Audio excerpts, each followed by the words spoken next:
Élu sénateur du Haut-Katanga pour le compte d'Ensemble pour la République alors qu'il est originaire du Maniema, il veut aujourd'hui briguer le poste qui revient à l'opposition au bureau de la Chambre haute du Parlement. Mais comment compte-t-il convaincre les sénateurs en majorité de l'Union sacrée de la Nation à voter pour lui?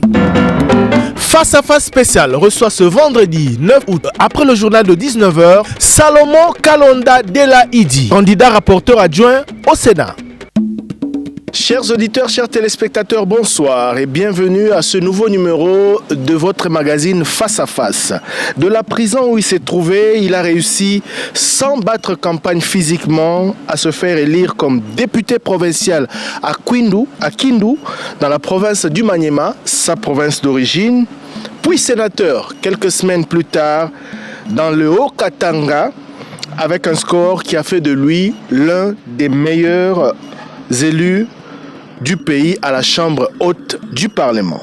Aujourd'hui, il veut briguer au niveau du bureau le poste réservé à l'opposition politique. Comment compte-t-il convaincre les sénateurs pour qu'ils lui fassent confiance? Lui, c'est notre invité de ce soir. Il se nomme Salomon Kalonda Dela Idi. Bonsoir. Bonsoir Thierry. Vous allez bien? Oui, je veux bien. Les dernières fois qu'on vous a vu, c'était soit en partance pour l'Europe, pour les soins, retour à Kinshasa, à la chambre basse pour se faire enregistrer, se faire identifier, puis déposer sa candidature. C'est vrai que beaucoup de choses se sont passées. Je rappelle à nos auditeurs que nous consacrerons une nouvelle émission à tout ce qui s'est passé politiquement et au plan personnel vous concernant, car nous sommes en pleine campagne électorale et nous vous recevons surtout et uniquement pour parler de votre candidature au poste de rapporteur adjoint de la Chambre haute du Parlement. Pourquoi vous êtes aujourd'hui candidat à ce poste? Merci beaucoup Thierry. Pourquoi je suis candidat? C'est la loi. C'est la loi de notre pays qui veut qu'il y ait une pluralité. Et c'est ça la démocratie. Et donc la loi prévoit qu'au niveau des deux chambres, que ce soit à la chambre basse comme à la chambre haute, qu'il y ait de l'opposition au niveau du bureau. C'est pour permettre effectivement que cette démocratie que nous voulons tous puisse respirer. Moi j'ai dit que l'opposition, c'est l'oxygène de la démocratie.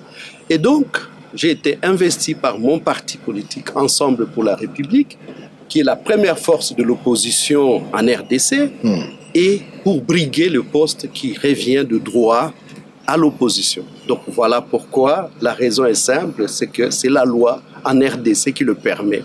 Et en tant qu'opposant,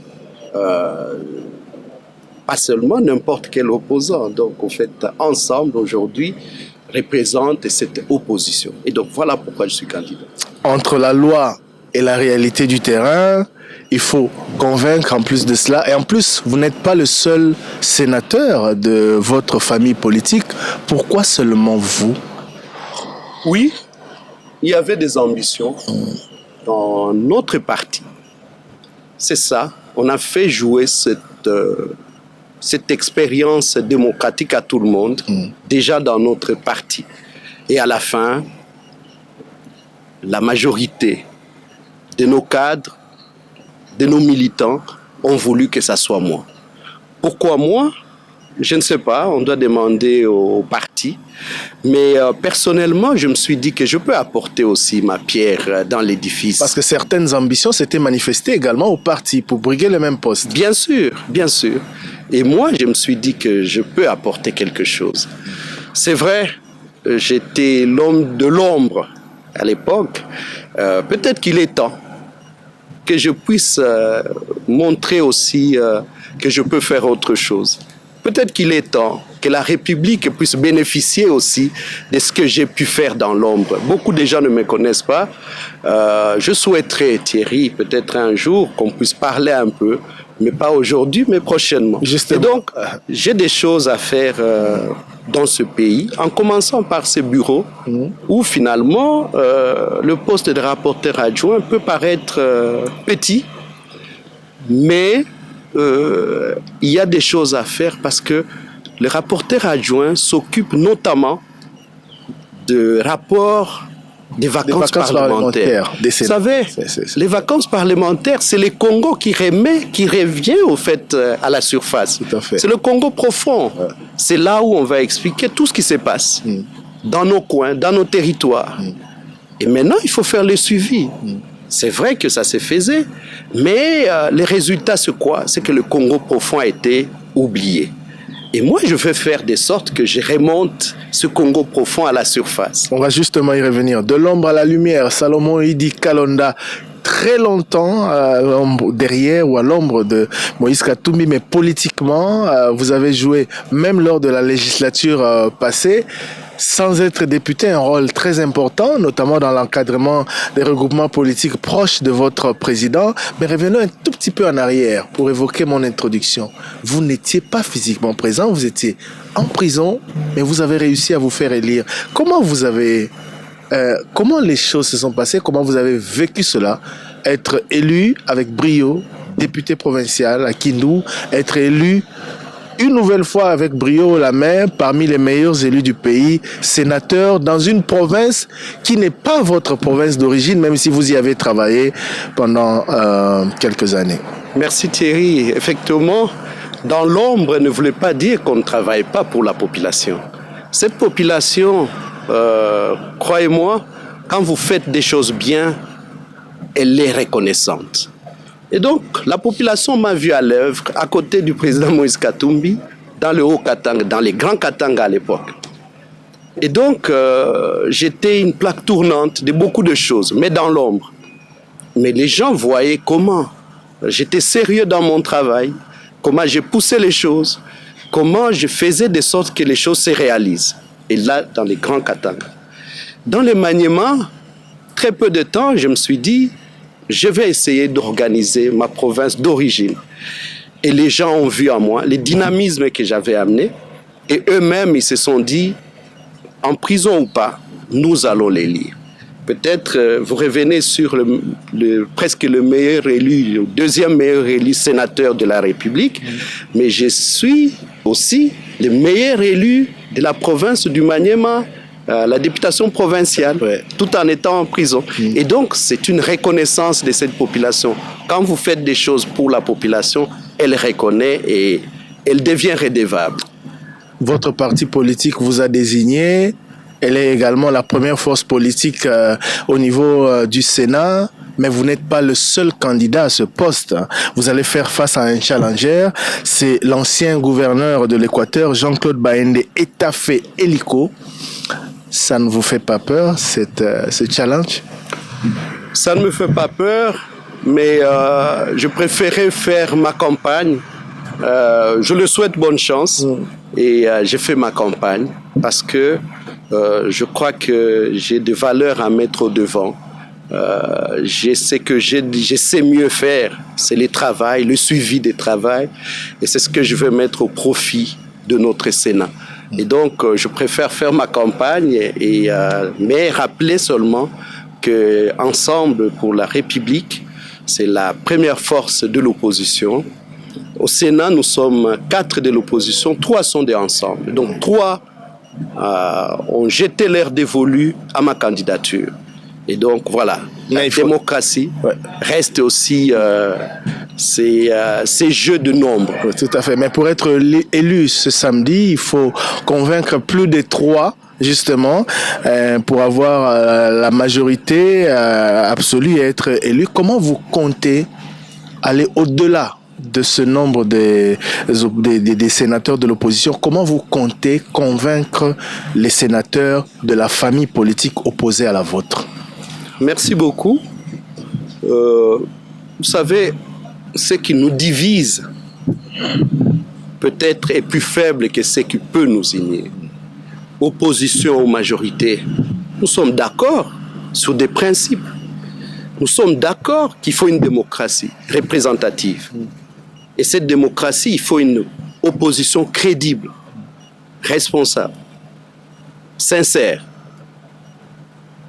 Au-delà de ça, vous savez, quand on parle de problèmes du Congo, quand on parle de problèmes de l'enseignement, de la santé, nous sommes tous d'accord.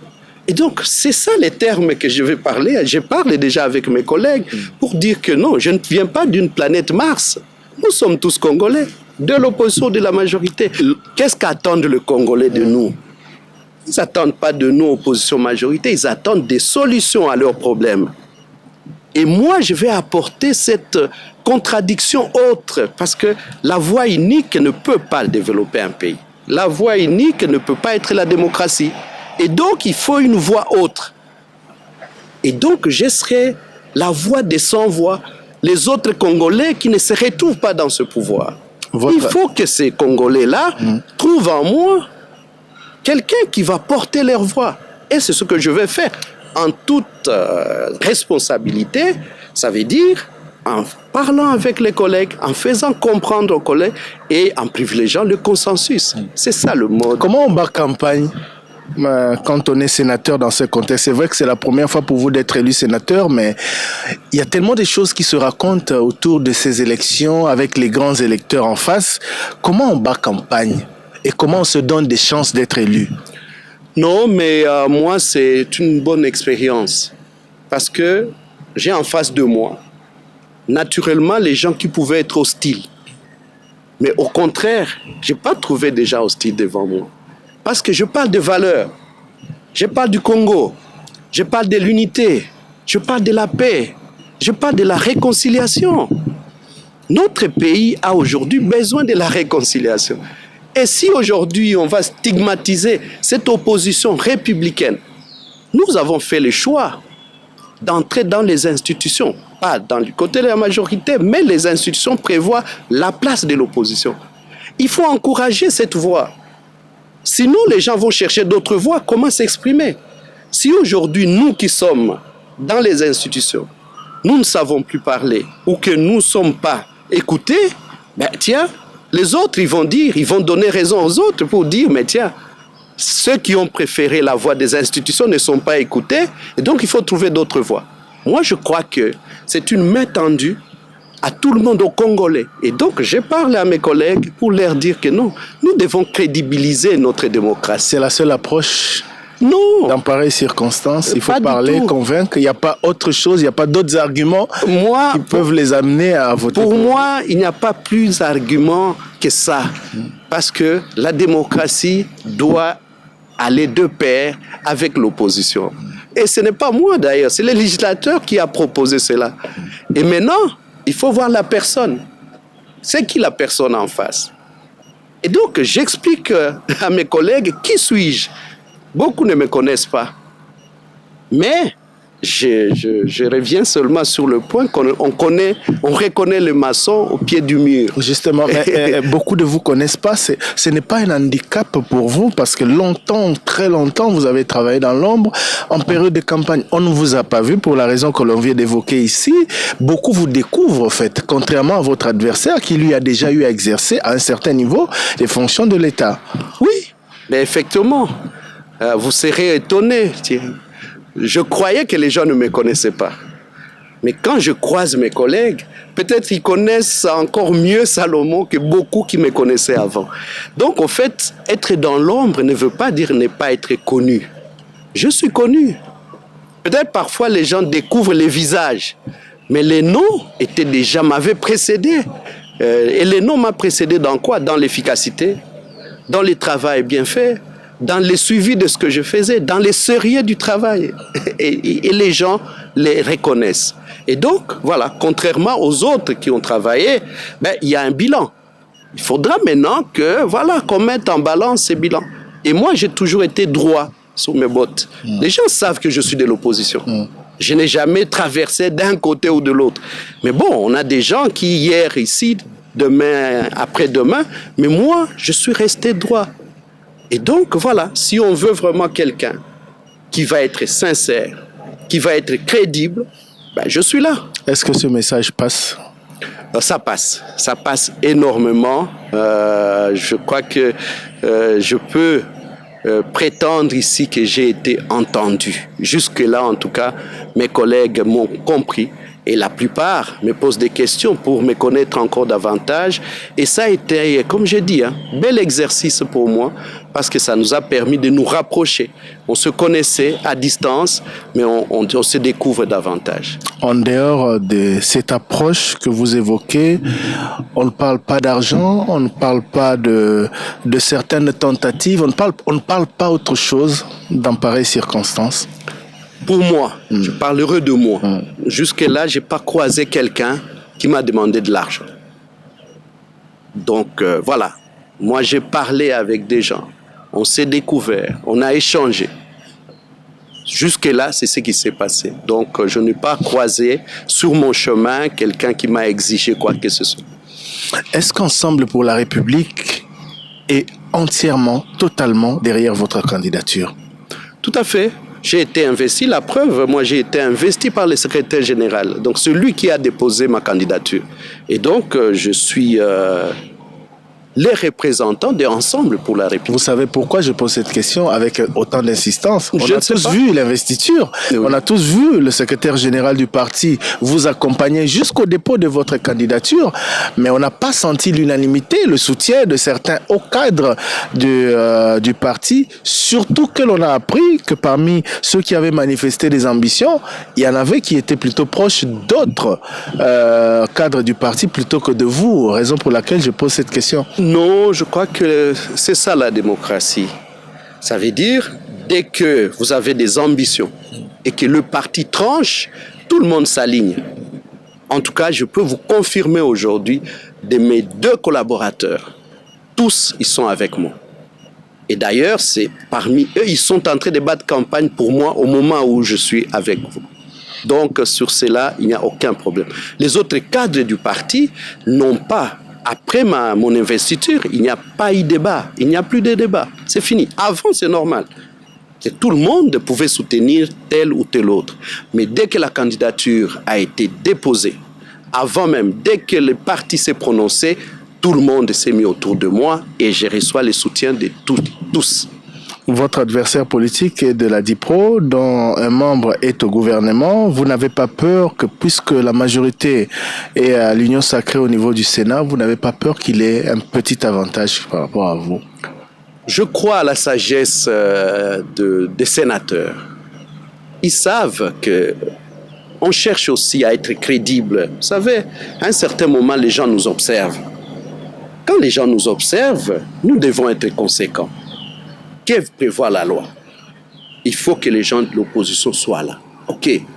Mais ils se revendiquent de l'opposition. Oui. La dynamique progressiste est de l'opposition sur papier. Si il y a un membre qui est au gouvernement, un autre à l'opposition, je laisse en tout cas à mes pairs qui sont les sénateurs de juger, mais je crois à leur sagesse. Parce qu'ils ont aussi besoin que notre bureau soit crédible. Hein? On peut avoir des invités, voilà, ok, c'est quoi? Quelle est la part de l'opposition dans ça? Parce que l'opposition ne doit pas nécessairement être là pour accompagner. Non, ça doit être effectif, c'est réel. Ça doit se vivre au niveau du Sénat et même au niveau du bureau. Donc, je n'ai pas peur, je ne crains pas que la sagesse des sénateurs va primer. On vous laissera vous adresser justement à ces sénateurs, ces grands électeurs qui vont devoir vous départager ce samedi. Mais revenons au parti. Comment se porte Ensemble pour la République? Comment se porte le président Moïse Katumbi, qu'on n'entend presque pas? Le parti également, à un moment donné, il y a eu quelques remous. Et voilà, politiquement, on vous sent moins par rapport à la période des élections. Non, le président Moïse se porte bien. Se porte très bien même. Le parti, au fait, comme tous les partis politiques, après les élections, c'est normal. Les gens s'observent encore. Et vous savez, le coup était aussi dur. Hein? Et donc, après toute cette turbulence, vous savez, après la tempête, il faut laisser que les mauvaises herbes tombent. Et après là, ça va fleurir. Donc, le moment que cet arbre qui a laissé passer les mauvaises herbes, ça va maintenant reprendre et ça va fleurir. Et donc, Ensemble a de l'avenir. Je vous promets, parce que dans beaucoup de partis politiques, ce que nous avons connu comme turbulence, ça pouvait déjà emporter ensemble. Mais malheureusement, ou heureusement pour nous, c'est qu'ensemble est encore là.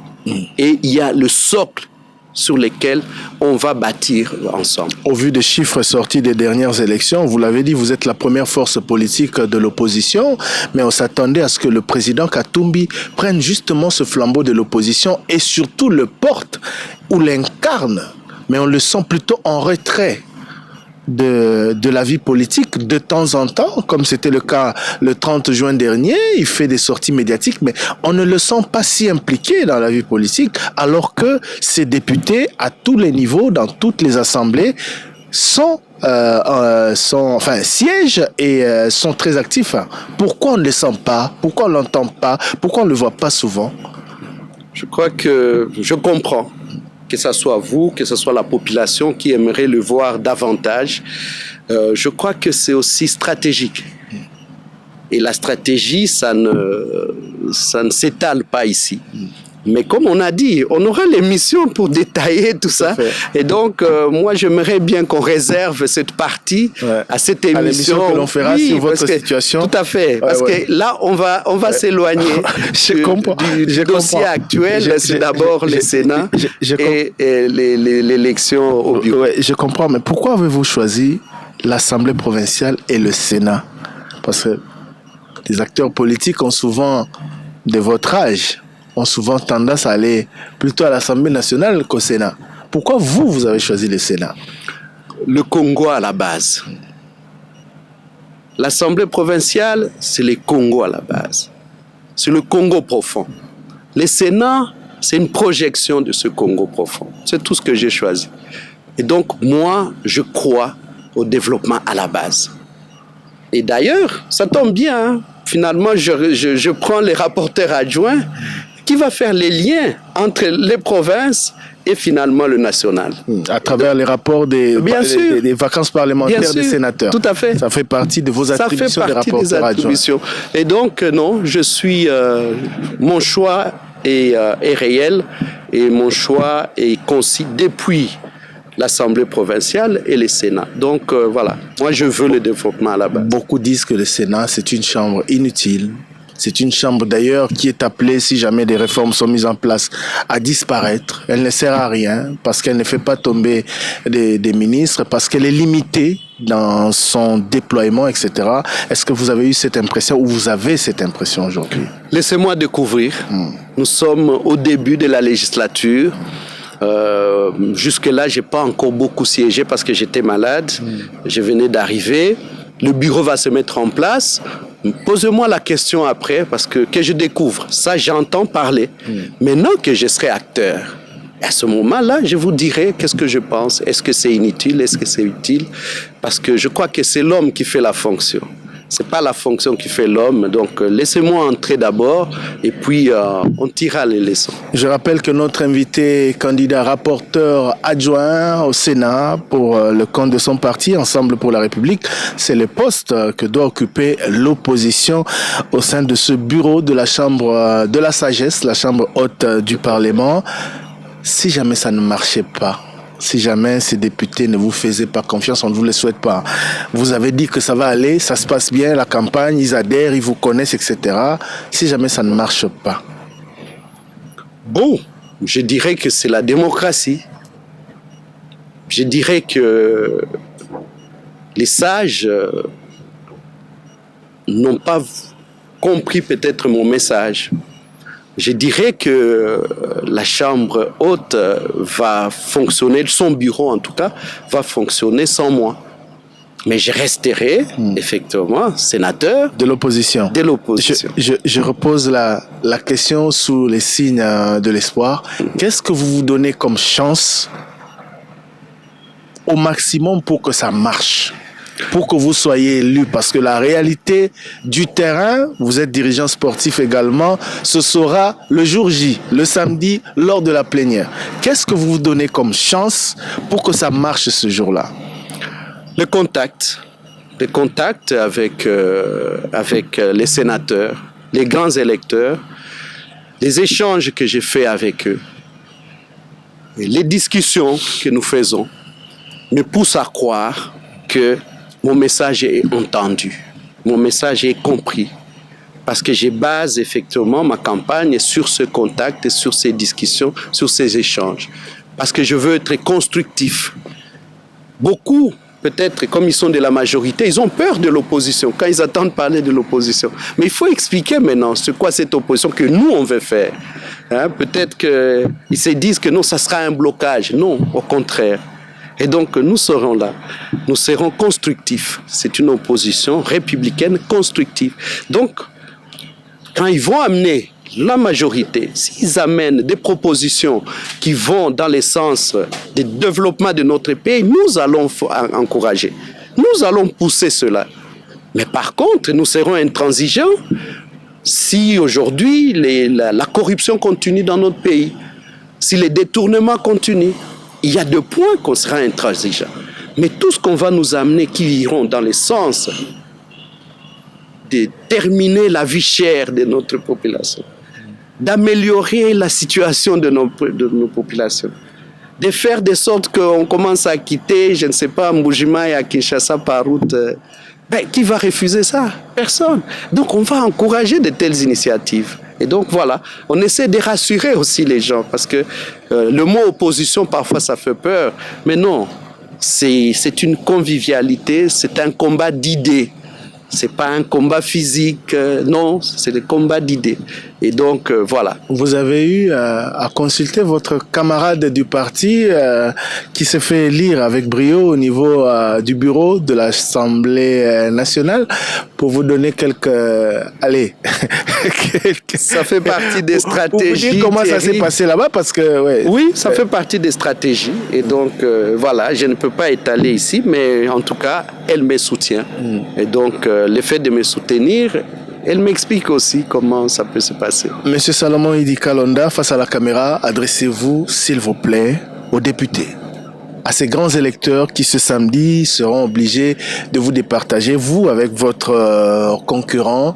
Dites-leur pourquoi ce samedi, ils doivent absolument vous permettre, vous, candidats d'Ensemble pour la République, première force politique de l'opposition à RDC, d'être de ce bureau qui va se constituer. Mes chers collègues, honorables sénateurs, vous savez que notre population, ceux qui nous ont élus, et vous et moi, attendent quelque chose de nous. Nous pouvons le faire si et seulement si nous sommes unis, si et seulement si nous travaillons ensemble. Mais il y a des principes. Ces principes, c'est d'abord notre démocratie qui voudrait cette pluralité. Et moi, je suis candidat, investi par mon parti pour le compte de l'opposition. Et donc, il faudrait une opposition crédible, une opposition responsable, une opposition qui va faire avancer les choses. Pas une opposition pour faire de l'opposition, mais c'est une opposition pour permettre à ce que, finalement, à un certain moment, qu'on prenne des initiatives courageuses, des initiatives qui vont attirer les investisseurs, des initiatives pour une justice pour tous, pas une justice à double vitesse. Nous voulons qu'il y ait création d'emplois dans notre pays. Nous voulons qu'il y ait effectivement l'enseignement pour tous. Nous voulons qu'on améliore cet enseignement, pas seulement pour tous, mais améliorer la qualité de l'enseignement. Toutes ces initiatives, dès que ça viendra, nous allons appuyer. Donc nous serons de cette opposition-là. Soyez sûrs que la solidarité va primer aussi au sein de nous. Au sein du bureau, nous serons solidaires. Mais de l'autre côté, nous devons aussi vous dire que votre sagesse, votre sens élevé de justice et d'équité permettra à ce que nous soyons parmi ces gens-là qui vont diriger ces bureaux, et nous les ferons parce que nous avons les capacités. Nous l'avons prouvé dans tout ce que nous avons fait, que nous avons été sérieux dans le travail. Et c'est ça qu'on a besoin. La conflictualité, c'est pas ça qui règne au Sénat. Et donc, nous allons apporter les consensus et nous travaillerons pour ce consensus. Et donc, encore une fois, je suis candidat rapporteur adjoint pour les comptes de l'opposition. Et le samedi, j'attends vos votes. Et après, nous allons, vous et moi, vous et nous les bureaux, travailler pour le bien-être de la population. Merci beaucoup. En tout cas, ils vous ont entendu et nous ne pouvons que vous souhaiter bonne chance et avec espoir de vous retrouver très prochainement, rapporteur adjoint ou pas, pour parler de vous et parler, faire beaucoup de commentaires sur l'actualité. Il s'est tellement passé des choses que l'on aimerait bien vous entendre également, nous donner votre point de vue en tant que haut cadre d'ensemble pour la République. À quand votre prochaine descente chez vous pour dire merci à vos électeurs? Merci beaucoup de me donner cette occasion, d'ailleurs sur Top Congo, de remercier ces électeurs qui m'ont fait confiance à distance. Je n'étais pas là, ils m'ont fait confiance. Malheureusement, je n'ai pas encore eu le temps d'aller les dire merci. Dès que le bureau se termine, la mise en place du bureau, effectivement, je vais faire une tournée pour dire merci effectivement à mes électeurs qui m'attendent. Vous allez faire comment? Léo Katanga? Puis Maniema? Oui, je ne sais pas encore. Vous avez maintenant 2 bases électorales? Oui, tout à fait. J'ai une province d'adoption, qui est le Haut-Katanga, où j'ai fait toute ma vie finalement, et une province d'origine que je découvre, que je redécouvre, c'est le Maniema. Donc voilà, je serai... Et c'est ça même ce qui caractérise mon élection, que ce soit d'un côté ou de l'autre, c'est l'exemple. C'est l'exemplarité du Haut-Katangais qui donne à la République. Donc le Congolais, il peut être partout, mais s'il fait des choses bien, ça s'est reconnu. Donc ça a été reconnu dans le Haut-Katanga et je les remercie et je les félicite parce que c'est une leçon républicaine qu'ils ont donnée à la République démocratique du Congo.